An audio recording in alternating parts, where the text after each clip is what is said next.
नमस्कार, मैं निशा रंजरी, वो सो महाराष्ट्र न्यूज के साथ में। और आज हम कोलीवाड़ा के अंदर शिवसेना वाहतूक सेना की जो महाराष्ट्र सचिव है रीना खुराना जी के कार्यालय पर मौजूद है।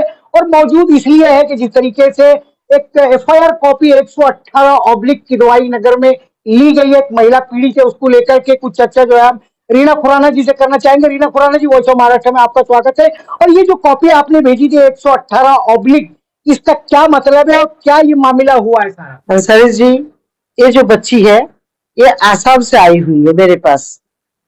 ये आसाम से एक्चुअली बॉम्बे में एजेंसी के थ्रू काम के लिए, घर काम के लिए आई है। ये घर काम के लिए गोरेगांव में किसी के घर पे थी। ये क्रिश्चियन है, क्रिश्चियन कम्युनिटी की एक आदमी है जिससे इसकी 1-2 साल पहले इसकी पहचान हुई, मतलब कम्युनिटी के थ्रू। तो इससे उसकी अक्सर बात हुआ करती थी। ये बॉम्बे आने के बाद मैसेज किया कि बॉम्बे पहुंचे हैं, तो जिसके वो काम करती थी उसके वहां से छुट्टी लेके 15 दिन उस आदमी ने इसको फोन किया, मतलब फेसबुक में इससे बात हुई कि मेरा रूम शिफ्ट हो रहा है, मुझे 10-15 दिन की थोड़ा मदद कर सकती हो क्या आके? इसने बोले हाँ मैं कर सकती हूँ। तो उन्होंने इसको अपने घर पे बुलाया। जब बुलाया तो इसको बॉम्बे का कुछ रास्ता मालूम नहीं, टैक्सी में कुछ उन्होंने बता के दिया करके, तो ये करके आ गई। उसको लेके गए घर पे, अपने घर पे रखा। ठीक है, वो सब अच्छा था।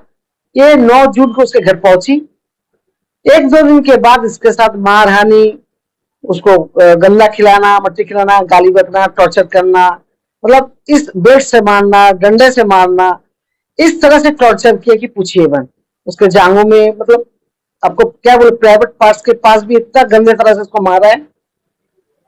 तो ये कल सुबह 7 तारीख को सुबह कुछ रात को 6 तारीख रात को ड्यूटी पे नहीं था, छुट्टी पे था घर पे।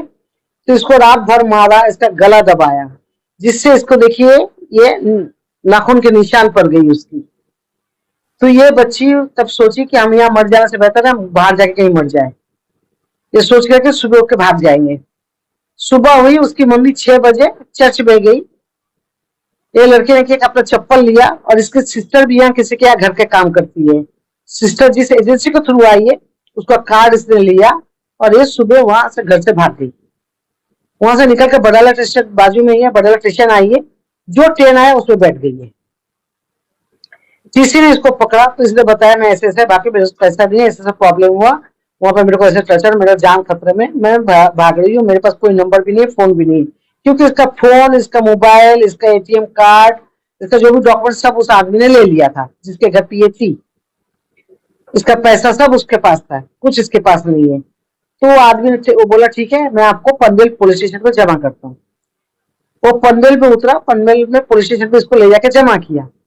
पुलिस ने पूछा तो उसने बोला मेरे को बॉम्बे का कुछ मालूम नहीं, ये कार्ड है जिसके पास मेरी सिस्टर एजेंसी, इसके एजेंसी में काम करती है।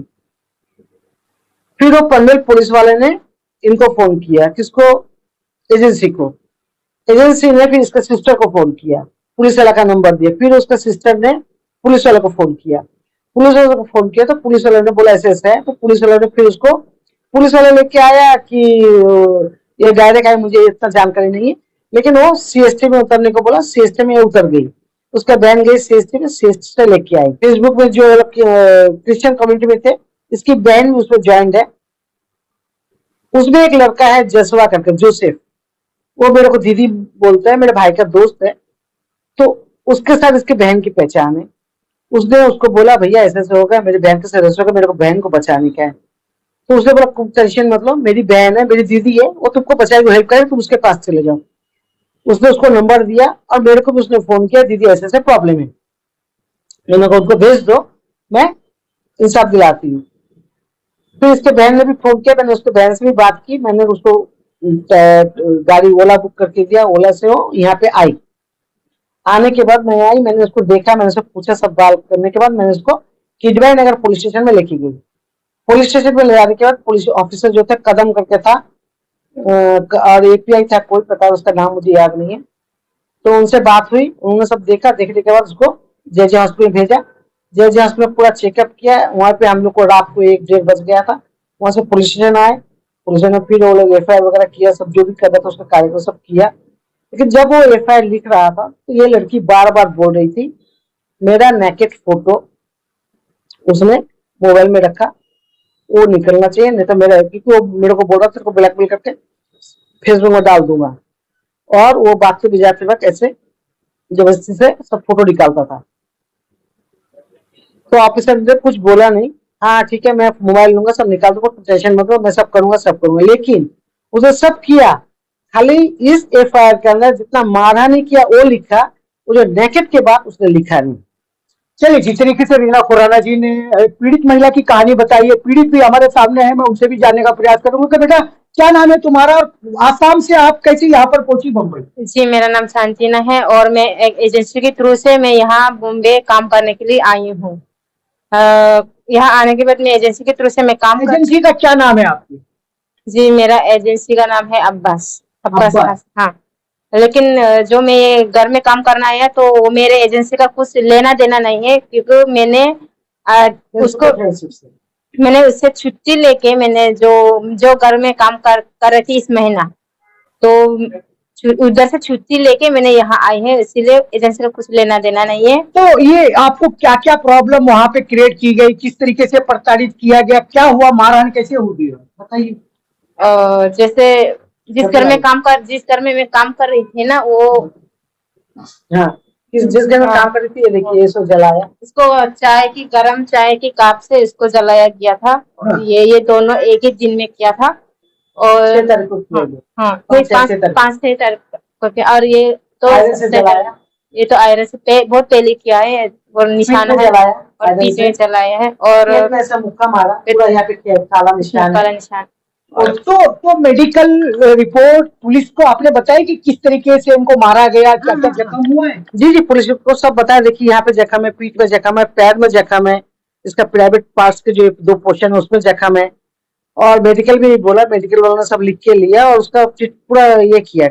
तो रीना जी क्या लगता है 118/1 के तहत जो नया कानून आया बीएनएस, उसके तहत जो ये मामला दर्ज किया गया, क्या लगता है कि ये जो कलम लगाया गया इसकी पीड़ा के हिसाब से ये पर्याप्त है या और भी कुछ होना चाहिए था? नहीं, पर्याप्त तो हम नहीं कह सकते, क्योंकि ये जो 118 कलम लगाया, जो मारहानि किया उसका लगाया, लेकिन जो उसको पूरा नेकेट करके जो फोटो निकाला गया, जबरदस्ती से उसको उसका लज्जे को ये किया, प्रताड़ित किया गया, उसके बारे में ये बार बार बताते रही ऑफिसर को, उसके बावजूद भी ऑफिसर लिखा नहीं। तो इस विषय को लेकर के जब ऑफिसर ने नहीं सुना तो क्या आपने यहाँ के कुछ वरिष्ठ अधिकारियों से इसके बारे में बात की या कुछ कंप्लेंट की क्या?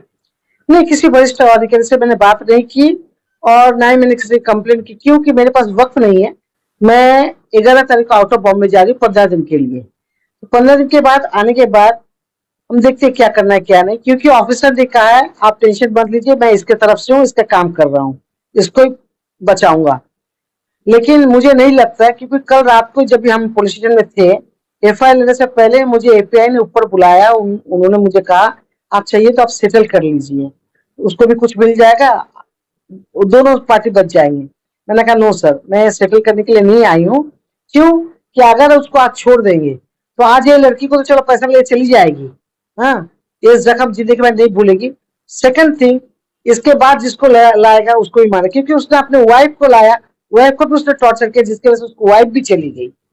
तो उसका वहां रिकॉर्ड निकालिए, वो आदमी सही नहीं है, इसलिए मैं एफआईआर करूंगी, हम सेटल नहीं करेंगे। मैं एक कहना चाहूंगी, देखिए महाराष्ट्र में बहुत से महिलाएं आती है, हर एक देश से आती है, जिस तरह से कई महिलाओं को मर्डर होता है, कई महिलाओं को प्रताड़ित होता है, किसी का रेप होता है, किसी का बलात्कार होता है, सेक्सुअल असॉल्ट होता है, बहुत से घर में बहुत मॉलेस्ट किया जाता है, महिला के लिए किया जाता है। और महिला जब पुलिस स्टेशन पहुंचती है, कंप्लेंट करती है, तो पुलिस अधिकारियों का या जो भी उस पोजीशन पे है उनका फर्ज है कि उसको पूरी तरह से मदद किया जाए, उसके साथ इंसाफ किया जाए।